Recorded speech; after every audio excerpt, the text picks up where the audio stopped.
DOGE recently posted a list of the government contracts it has canceled on its website, itemizing what it says is $16 billion in savings in what it calls a wall of receipts.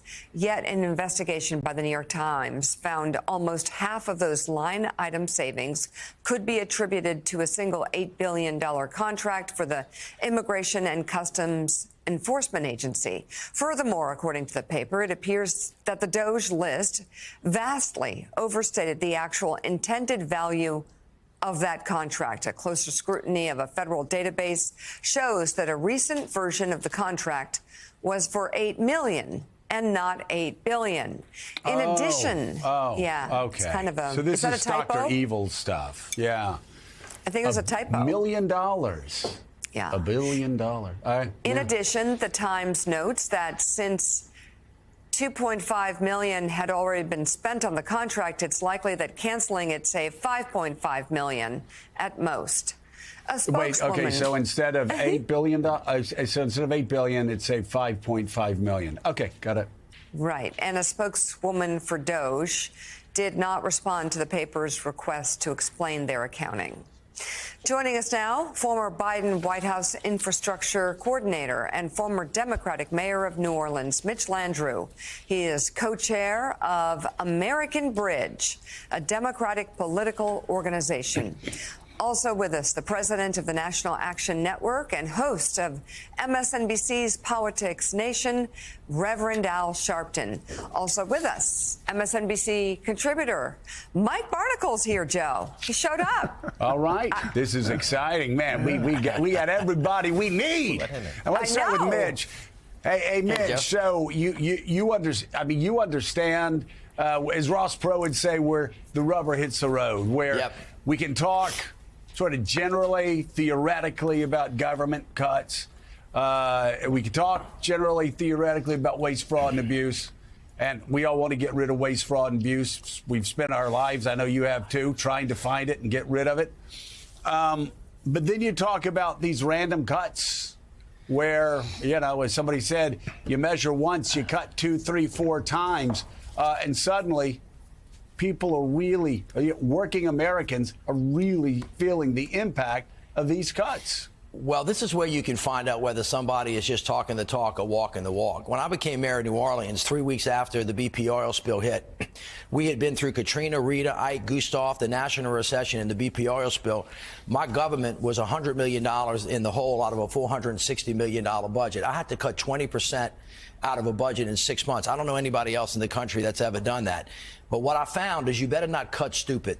You got to cut smart, and you got to cut thoughtful. The American public can understand this. Joe, you look like a pretty fit guy. You know, if I told you that you needed to lose 30% of your body weight, and I did it by cutting off your leg, you bleed to death, essentially. So the last thing you want to do is put an unaccountable billionaire bureaucrat in charge where there's no transparency and have them just cut in a chaotic way that's going to affect the lives, the real lives of people. So if you're cutting firefighters in an area where there are fires, or if you're cutting food inspectors, or you're cutting avian inspectors where there's a bird flu, or you're actually starting to cut things that really, really matter in people's lives, people go, what the hell are you doing? I mean, damn it, that doesn't make any sense. And that's what's happening right now. And I think the American people are getting wind of the fact that they're not even telling the truth about what they're trying to do, much less doing it well. Well, you know, Mike, you got to cut smart. And even when you cut smart, it's hard. It's really hard. You know, we had the 30th anniversary of the 94 Congress. We balanced a budget 4 times in a row. And, you know, Newt Gingrich's takeaway, it's really hard to do. Like, people stay up night and day and night and day and did it for 3 years to try to figure out. You had, you know, over 200 people working together, going through the details of it on subcommittees levels, at committee levels, like in conferences. It was a night and day and night and day deal. It wasn't sending one person in to try to figure out how to do it, because that's just not going to work. Even when you do it right, you're going to make some mistakes, but you'll get things done. There's not even an attempt here to do this in a meaningful way, to do it, as Mitch said, you had to do it in a way where you cut smart instead of cutting dumb. Well, you know, Joe, I think what's going on, and we were talking about this off camera, is there's a lot of people who are viewing this peripherally every day. People are busy. They have their own jobs, their own lives, getting the kids ready for school. But one of the things that's going on is they're confusing motion with achievement. So this flooding the zone, people think, oh, boy, he's really working hard at it. Trump is really working hard at it. But, Mitch, what happens when inevitably the Medicare stuff doesn't show up for people? The Social Security checks are short, the cost of living index, and that is bound to happen, it seems. Well, I think there's no question about it. Listen, waste, fraud, and abuse, it's something that everybody ought to work on every day. Government's like your closet. You don't clean it out, it gets too much stuff in it, and it gets really hard to use. But that's why you have inspectors generals. You remember one of the first things Trump did, which I just find really curious. You're trying to downsize government, so you create a new department. Then you're trying to get rid of waste, fraud, and abuse, and you get rid of the guys whose job it was to get rid of waste, fraud, and abuse. Then you start cutting with 23-year-olds who have never been there, and you find out you're starting to hurt the people that you help. People might step back a second and say, look, who's driving the car? I mean, who's really running this show? And does it really matter? Waste, fraud, and abuse government ought to be fast. It ought to be efficient. It ought to be effective. It's not as much as it should, and we ought to keep our pedal to the metal. But Barack Obama did that. Bill Clinton did it. A lot of people have done it, but you better be smart about it and don't cut stupid.